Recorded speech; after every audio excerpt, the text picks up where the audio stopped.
Greetings, traveler in Paimon. I heard there would be guides for the Irodori festival, but I didn't expect it would be you two. We didn't expect to see you either! Returning as a guest for the Irodori festival, no doubt. I was a little surprised myself when I received the invitation. But after wandering the outside world for so long, it's good to have an opportunity to return to my homeland and pay respects to my old friends. Kazuha, when we saw you in the distance just now, you seemed to be looking for something. What happened? Ah, yes. You see, when I came off the boat with everyone just now, I suddenly heard light footsteps around me. I could tell they were not footsteps of a regular passenger.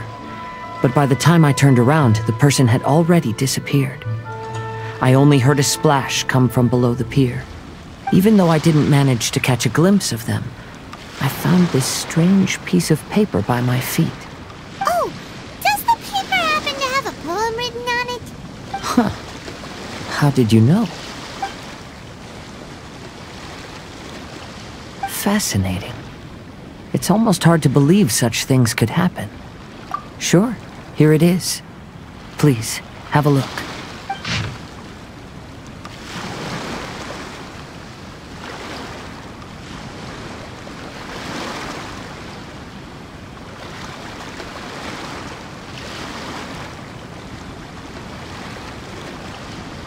Last time, Aoi no Okina's poem ended with a reference to Akihito. And sure enough, this is a story about him. The story this time basically says that Akihito got his name from his love of red seals. However, the shogun discovered that he had committed plagiarism, and he was soon exiled. Well, if Paimon were to rate today's story, it sounds pretty unfortunate. I don't think there's anything particularly wrong with this story. I too was once wanted as a criminal by the shogunate. So I'm not all that different from Akihito mentioned in this story. But according to the story, Akihito was exiled by the shogun because of his wrongdoings. You did nothing wrong, Kazuha. Huh? Traveler, what are you thinking about? Ah, by the way, you mentioned that your friend has been struggling because he's unable to sign his name quickly, right? In Liyue and Inazuma, there is a saying, that which has been stamped has also been signed. Perhaps using a seal could be a feasible solution. While sailing at sea, I sometimes carve things to pass the time. If you wish to create a stamp for his seal, I might be able to help. Wow, that's an idea! Quick, let's go tell Albedo!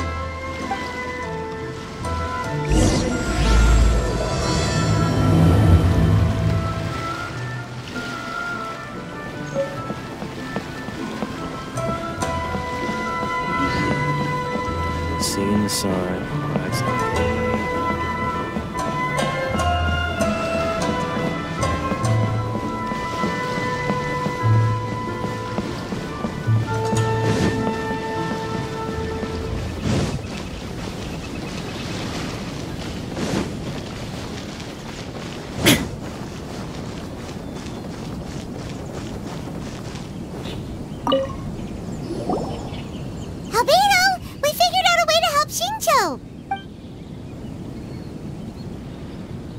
Interesting.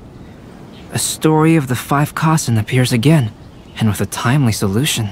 A stamped seal, huh? Let me think. Indeed, it is an efficient solution. If we use a stamp, then Xingqiu won't have to struggle with his handwriting anymore. However, since Xingqiu's signature has been previously revealed to the readers, it would seem insincere if he only used the stamped seal for his new books. But I have another idea. Using a seal is a part of it, of course. Let's go to Uyu Restaurant now to discuss my idea with everyone.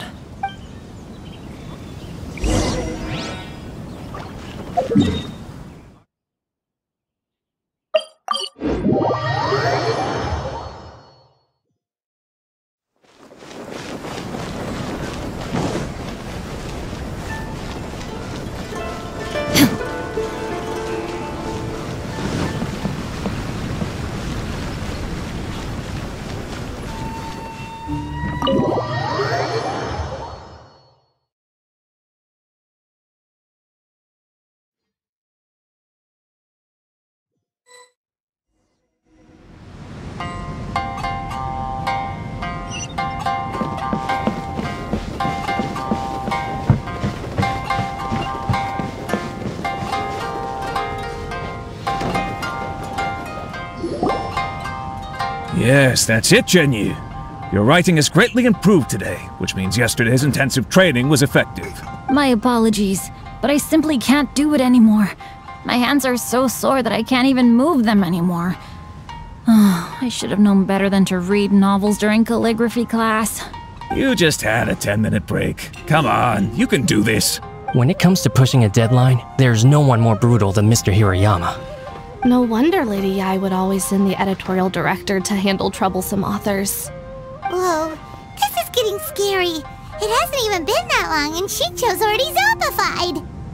Mr. Hirayama, we found a solution that might just solve our dilemma.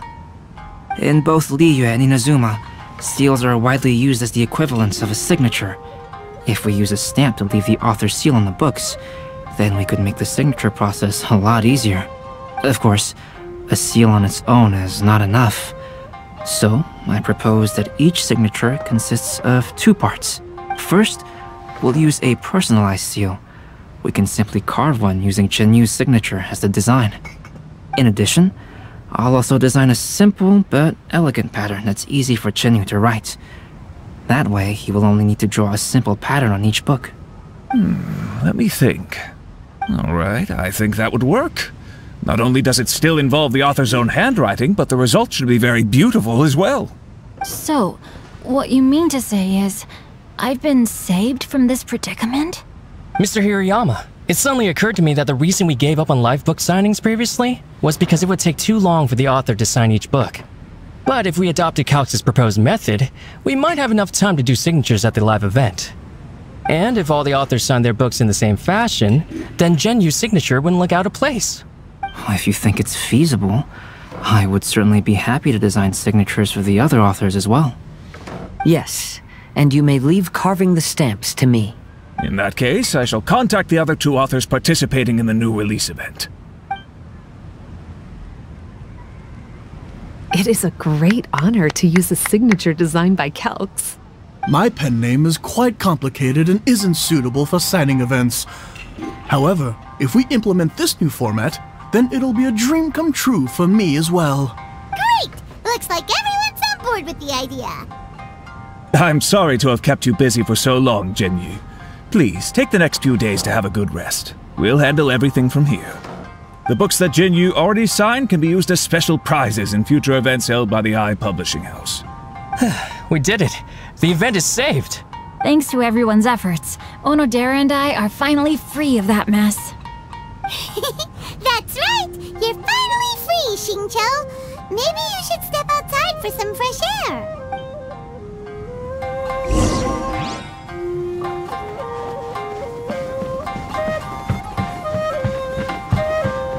Welcome to Uyu Restaurant.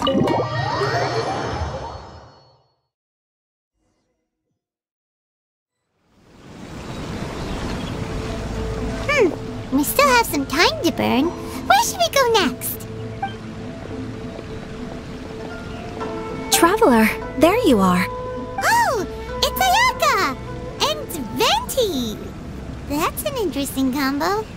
I was just going to the festival venue to prepare the Ikebana lesson when I found a strange piece of paper on a flower stand. This bard just happened to be close by at the time. He informed me that you've also found similar papers recently. As such, we came together to find you two. But the paper she found isn't quite the same as the ones we found before. Here's the paper. Please, have a look. Huh. All the poems we found before were roughly the same length. But this one is only 2 lines. And even though there are only 2 short sentences, neither of them are next to the title or centered on the page. The position of the writing seems to indicate that there is other content written on this paper besides these 2 lines. If we take the poem literally, it reads, "Dip this paper in water and see the truth naturally appear." Speaking of which, I have an ancient text at home, specializing in ancient and exotic stories. It mentions a special ink that will show itself when wet and disappear when it's dry. So, shall we give it a whirl? It just so happens that there's a pond nearby.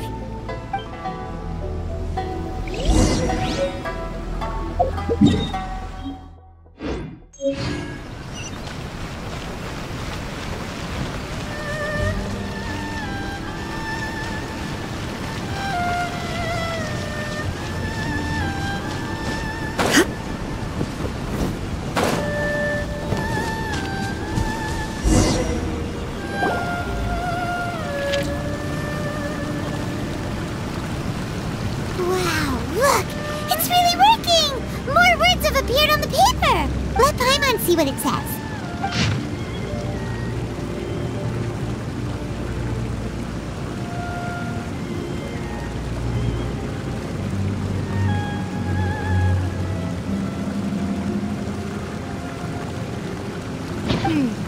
Story says that after Sumizomi got the collection of poems from Akihito and put them into a stream of water, the plagiarized words in the poem became blurry. Huh? Why would that happen? You see, Paimon, in the past, when printing was not yet well developed, handwritten text could easily become smudged in books when exposed to moisture. To ensure the text lasted longer, they'd either write using a special ink or coat the paper's surface with a waterproof coating once the writing was finished. Such special inks are time-consuming and laborious to produce, and the waterproof coating could also prove just as difficult. However, since Akihito's poetry collection was an important gift to be presented to the shogun, surely one of those 2 methods was used to protect it. But as for the plagiarized poems, not only would they lack Akihito's seal, but the words would also react differently when exposed to liquid. Which means Akihito didn't plagiarize his work. He was set up! Yes, it appears that this is the truth that Sumizomi's story is trying to convey. Although the story is saddening, I've decided on the subjects to use for Akihito and Sumizomi's portraits. Kazuha, Ayaka, would you be willing to be the models for my paintings? I would be delighted. Yes, as would I. There you go! The next 2 portraits should be ready in no time! Yes. And now that all 4 stories have all been collected, the story of the 5 Kasen is now fully completed.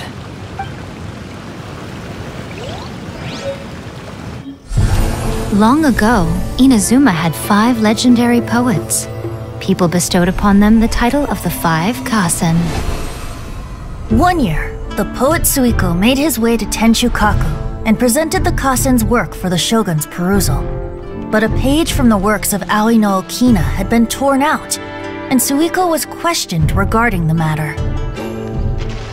Suiko pleaded guilty. He admitted to drinking at the tavern the night before, and vaguely recalled a mysterious figure approaching while he was intoxicated. That figure was none other than Aoi no Okina himself. This turn of events had begun with an unnamed individual, under whose coercion Aoi no Okina was forced to take drastic measures to retrieve a page of poetry.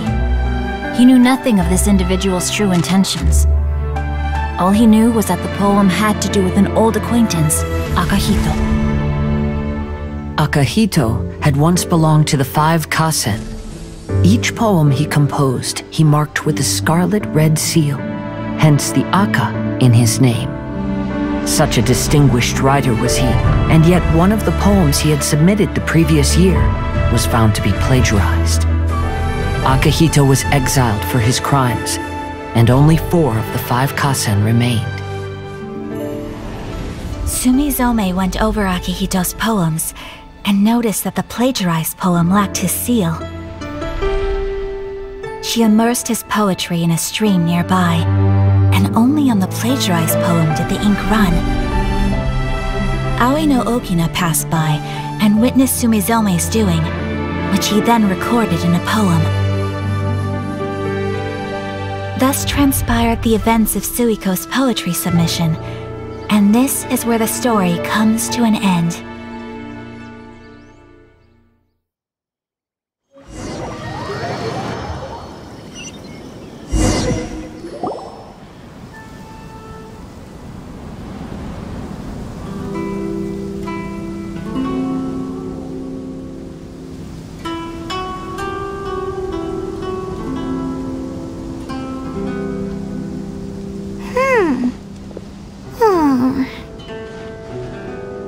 Yeah, ever since we completed the story of the 5 Kasen, there's still one thing Paimon hasn't been able to figure out. One of the 5 Kasen is called Kuronushi, right?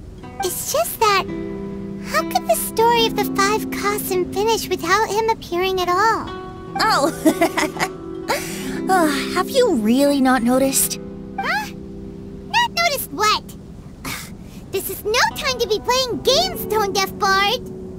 Well, what he means is that the story of Kuronushi was already embedded within the 4 poems. Huh? Really? That's right. The key lies in the poem that Aoi no Okina wrote after seeing Sumizome rinsing the poetry collection. An average person could never understand the scene of a young girl washing Akihito's poetry collection in a stream. Even Aoi no Okina couldn't figure out the meaning behind Sumizome's actions. He was simply reminiscing and thinking about his old acquaintances. However, for the perpetrator who framed Akihito, it was completely obvious. He was worried that if this poem was seen by the Shogun, then the Shogun could discover the truth behind the plagiarism incident. If that happened, then he'd be finished. So in desperation, he threatened Aoi no Okina to make him tear out this poem. Which means the one who threatened Aoi no Okina is the same person that framed Akihito! What? Kuronushi? That's right. Though there are only 4 poems, they still managed to tell the complete story of all 5 Kasen. Since the Shogun mentioned in the poems is certainly not the one of the 5 Kasen, the only character left is the mysterious one with an unknown identity. Oh, okay.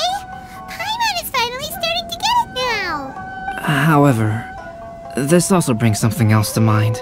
The story of the 5 Kasen has more or less reflected everything that's been happening around us lately. Which begs the question, is there a Kuronushi in our world as well? A Kuronushi? In our world? Speaking of which, I wonder if our dear Kazuha has come up with anything. Oh, right! Kazuha! He's been pretty quiet this whole time. Let's ask him!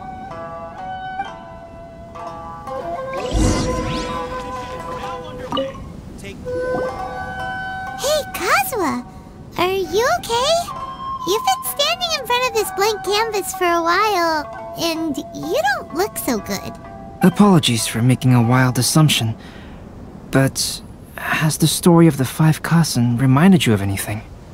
Yes. A few things did come to mind, actually. However, they were nothing more than some past incidents regarding my family. I don't mind sharing the stories, but I'd prefer not to bring you any more trouble. Hey, we're all friends here, Kazuha. You can always tell us whatever's on your mind. Kaidehara, please forgive my assumption, but perhaps you were thinking of the Raiden Gokuden? The Raiden Gokuden? What's that? It appears that Miss Kamisato and I were thinking of the same thing. But it also has much to do with the Yashiro Commission. It would be improper to speak of it here without the consent of Miss Kamisato. It's fine. Those of us here are all trustworthy, so there isn't any harm in it. However, this matter is somewhat complicated and may be difficult to explain. Let me start with the Raiden Gokuden. As you all know, the Yashiro Commission's primary purpose is managing ceremonial and cultural affairs, and Inazuma's art of forging swords is a very important part of our culture. The Raiden Gokuden were once the top 5 schools of the forging art in Inazuma. Although these families were swordsmiths by craft, they also held many important positions in the Yashiro Commission. Unfortunately, of the 5, only the Aminoma art still maintains its artisan lineage. The descendants of the Ishin art are also still alive, but the craft has been lost to time. The descendants of the Ishin art are none other than the Kaidehara family. Whoa! We knew Kazuha came from a noble family, but we had no idea about his connection to the Yashiro Commission and sword making. Yes, but that's all part of the past now. The Ishin art was lost with my great-grandfather's generation. My grandfather was dissatisfied with my great-grandfather's lack of effort. When he was young, my grandfather traveled all over Tevat to find a way to revive the family business. But it was to no avail. And in my generation, our last remaining family property was lost as well. I heard my elder brother mention that the decline of the Raiden Gokuden happened very rapidly. In the span of a few decades, 3 of the families suffered various misfortunes and disappeared completely. Later, there was speculation that all of these misfortunes stemmed from some background machinations, meaning that someone wanted to wipe out the Raiden Gokuden. However, since not every family of the Raiden Gokuden came to ruin, such explanations were treated as nothing more than a conspiracy theory. Indeed. I've also believed such ideas were just theories and rumors. However, I know that a major incident happened to my great-grandfather when he was young. Not only did it affect the Kaedehara clan, but it nearly jeopardized the Kamisato clan's position in the Yashiro Commission as well. After reading the story of the 5 Kasen, I can't help but feel like it's pointing me toward the truth behind that incident. What exactly happened to your great-grandfather, Kazuha? I still can't say. I need to speak with someone to verify the details. Let's meet here again at noon tomorrow. I will tell you everything I know then.